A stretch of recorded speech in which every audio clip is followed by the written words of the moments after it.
this may be Vladimir Putin's biggest mistake when it comes to invading Ukraine.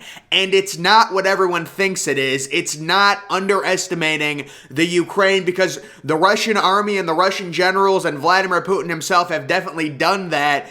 They expected many of the Ukrainian citizens to flee.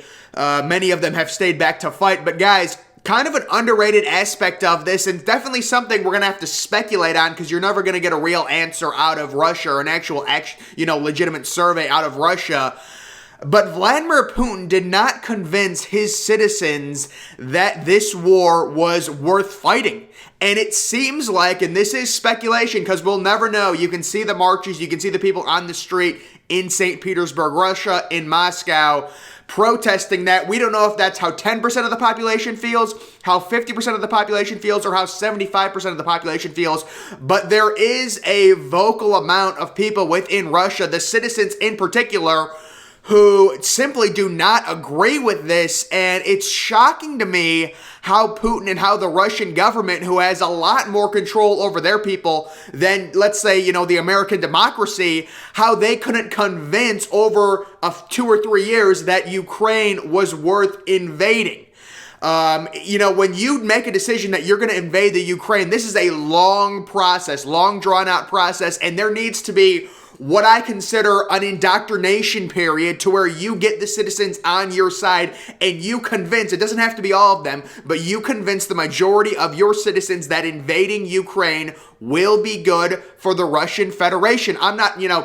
Obviously, I'm not on the eastern part of the world. I don't know what Putin's been saying. I don't know what's going on in Moscow. Maybe there is a different vibe within Moscow. Maybe many of the Russian citizens are actually on Putin's side.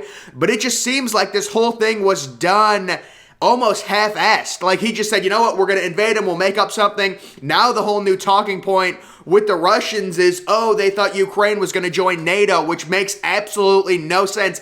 I have no clue why the United States would why NATO, the members of NATO, would let Ukraine join NATO when NATO was specifically made to be peaceful. When you've got, Russia bordered with Ukraine, you wouldn't want Ukraine joining NATO, and then the Russians saying, they were going to plant nukes on the border of Ukraine. That makes absolutely no sense. It makes no sense. I don't think Ukraine would have been accepted into NATO to begin with, because they're bordered with Russia. But I just think Putin made the mistake of not having the overwhelming majority of people on his side. And it's so tough with social media. You don't know who to believe. Obviously, the reports we're going to receive are always going to be slanted towards Ukraine is doing well, whatever. It's always going to be slanted towards, painting Ukraine in a better light. Obviously, the United States is on Ukraine's side, the West is on Ukraine's side, but we are seeing reports that some of these Russian armies, some of these soldiers don't even want to fight. They're just giving up. Their units are giving up. Now, maybe that's a small amount and they're making a bigger deal out of it because it's Western propaganda. Maybe most, Russian soldiers are showing great resolve and do want this war to happen and do want to invade the Ukraine, but it's just so tough, and to me, a total miscalculation. It is much easier to convince citizens, in Russia that a war is worth fighting than it would be in a democracy like in America. And it looks like Putin didn't do that at all. Now, again, maybe he did. Maybe we're just seeing the silent group of protesters, but there's a lot of people protesting. There's a lot of people within Russia that simply do not like this war and do not approve of it, and that is a major issue if you are Vladimir Putin, a major issue. So just wanted to talk about that. Also, we have a few different tweets. Georgia plans to submit an application to join the European Union on Tuesday. So some of these countries panicking. Obviously, Ukraine wanted to join NATO. They want to join the European Union. That whole thing with Ukraine joining the European Union right now, zero chance. Absolutely zero chance. If Ukraine joined the European Union right now, the European Union would have to send troops and go to war with Russia for Ukraine. And there is no way Western Europe is going to pick a fight with Russia without America's backing. So it would be based on invading a NATO country. Russia would be invading a NATO country. Also, just a quick thing.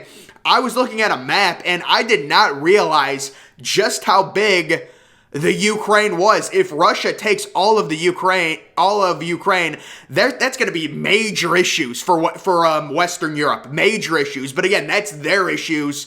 America really doesn't have to deal with that right now. The only thing America would have to deal with was how powerful can Russia get from this, and they're being hit with tons of sanctions. Most of the world hates it. But I was just looking at it. I didn't realize how big the Ukraine actually was, and it's almost like Russia could just split the Ukraine in half once they take Kiev.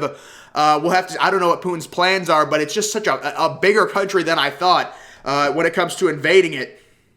So this is a very interesting political cartoon. It's kind of pro-Russian, I guess. So people, some people won't like this, but you can see narrative versus reality on TV. Pray for Ukraine. It's big bad Russia against Ukraine. And then what it really is, you've got Ukraine in the front and then NATO really not doing anything behind them. I thought that was interesting. And then you see this tweet. When the U.S. does the same thing in the Middle East, nobody cares, but a country bordering Europe, Western countries feel threatened and rush to help with weapons, but did not do the same in Syria, Iraq, Libya, things like that. So to me, that's a false equivalency. I mean, the United States is not invading a neighboring country trying to take it over when they're dropping bombs on Syria.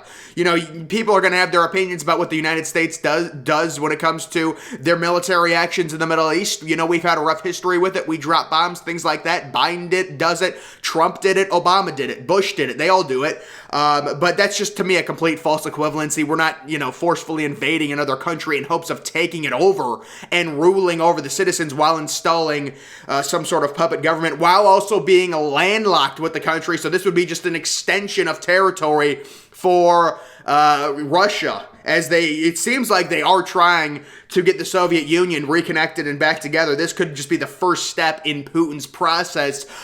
Breaking, the New York Times reports that Chinese officials asked Russia to delay invasion of Ukraine until the Winter Olympics finished, obviously with the Winter Olympics being in Beijing. This just shows collusion between China and Russia. And guys, when it comes to China, I mean, it is crazy how much China controls, whatever happens in America. It is seriously scary. I mean, I've been thinking about it the past few weeks. I had a nightmare about China last night. I mean, they could tank our economy if they wanted to, with all of these major Fortune 500 companies, using China as basically slave labor, making their products quicker, faster, and for less money in China, shipping them to the United States. It is disgusting, and it's just so demoralizing because there will be no real anti-China narrative, because all of these corporations control everything. They're all multi-billion-dollar corporations, and if the United States starts to really suffer and have a bad relationship with China, and especially the American people, if they start saying, we're not going to buy goods and services produced, made in China, that becomes an extreme issue for these corporations. So anyone speaking against China, their rapid military growth, the fact that they really are, our number one threat, the United States is number one threat. That's not even a question at this point when you look at where they're located in the world. Even if you wanted to argue Russia's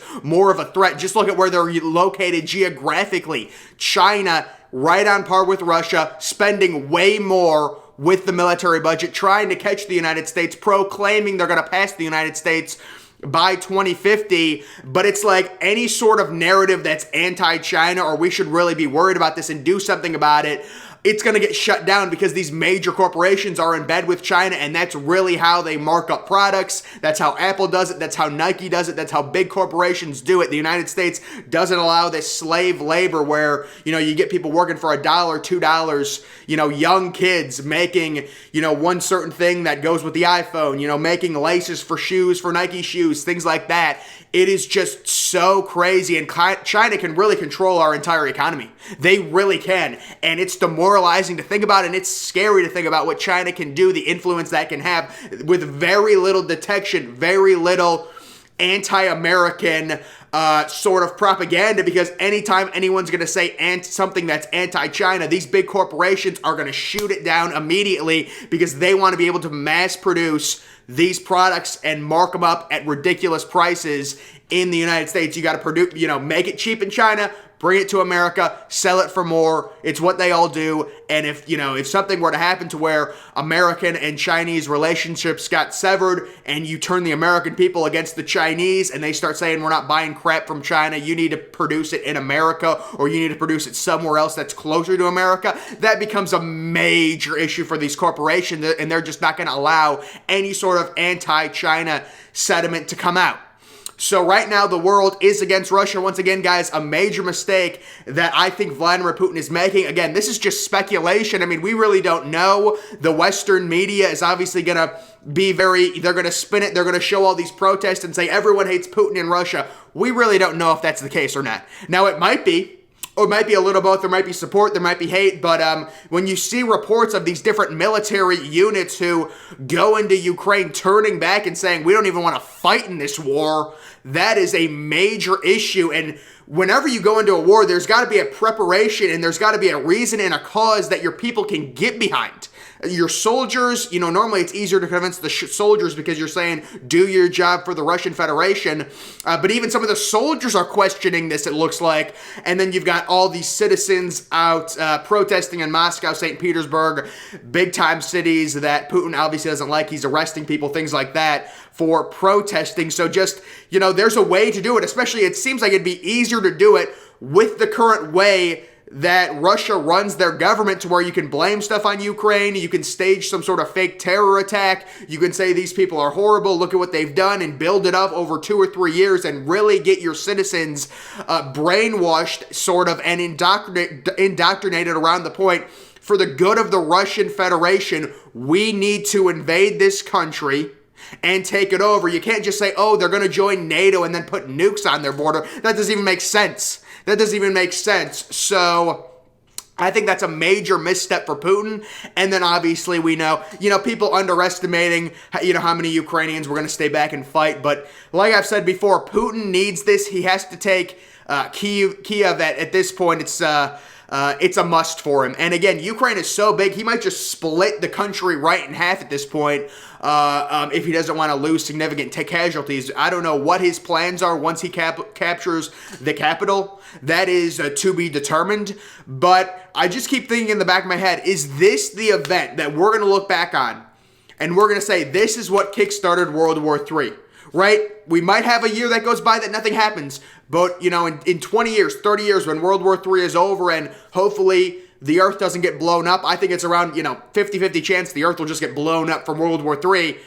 But are we going to look back? Is history going to look back and say, Russia invades Ukraine? That kicks off World War III. That's the first domino, because World War II, a lot of little things happened. With Nazi Germany annexing places, annexing Czechoslovakia, you had Imperial Japan invading places, and then that kind of blew up.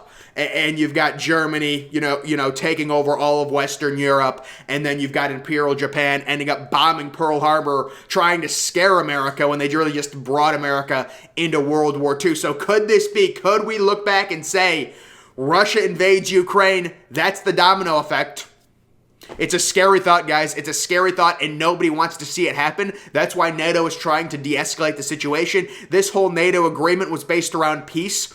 You bring the United States into an agreement with Western Europe, and that's a major issue for a country like Russia who wants to control Western Europe, because now you invade one of these countries that's in NATO, you're poking the bear. You're poking the United States, and Russia does not want to do that. Trust me. But guys, that is going to do it for this video. Make sure you follow me on Twitter. Link to that's always in the description. I'm, of course, the Depressed Ginger. Thank you for watching.